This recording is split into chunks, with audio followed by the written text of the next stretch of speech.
अस्सलाम वालेकुम my YouTube family. उम्मीद करती हूँ आप खैरियत से होंगे। ज़ोया इंग्लिश व्लॉगिंग में खुशामदीद है। फ्रेंड्स, आज मैं आपको कुछ उर्दू के फ़िक्रात को इंग्लिश में ट्रांसलेट करके बताऊंगी, तो आपने वीडियो को फुल वॉच करना है। काइंडली अगर आप मेरे चैनल पर नए हैं तो चैनल को सब्सक्राइब भी कर दें। तो चलिए वीडियो को स्टार्ट करते हैं। क्या वो यहाँ रहता है? Does he live here? वो बहुत मेहरबान है। He is very kind. क्या वो यहाँ रहते थे? Did they live here? मैंने अपना रात का खाना खाया। I had my dinner. मेरे पास पानी का गिलास था। I had a glass of a water. मेरे जहन में एक ख्याल आया। I had an idea in my head. मुझे पिछले हफ्ते बुखार था। I had a fever last week. मुझे शक था। I had a doubt.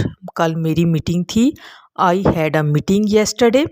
मेरे कुछ सवालात थे। I had some questions. मेरे पास पैसे नहीं थे। I had no money. इसके पास कोई लाइसेंस नहीं था। He had no licence. मेरे पास अच्छा ख्याल था। I had a good idea. मैंने अच्छा वक्त गुजारा। I had a good time. हमारी खुफिया मुलाकात हुई। We had a secret meeting. मुझे उसका फ़ोन आया था। I had a phone call from him. मेरे बैंक में बहुत पैसा था। I had a lot of money in my bank. मुझे खाना पड़ा। आई हैड टू ईट।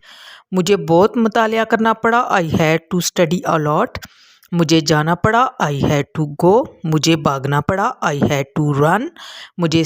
मैं समझ गया। I got it. वो बहुत परेशान लग रही है। She looks very upset. Friends, उम्मीद करती हूँ आज का ये टॉपिक आपको पसंद आया होगा। वीडियो को फुल वॉच करके लाइक करके कमेंट कर दें। Thank you. अल्लाह हाफिज़।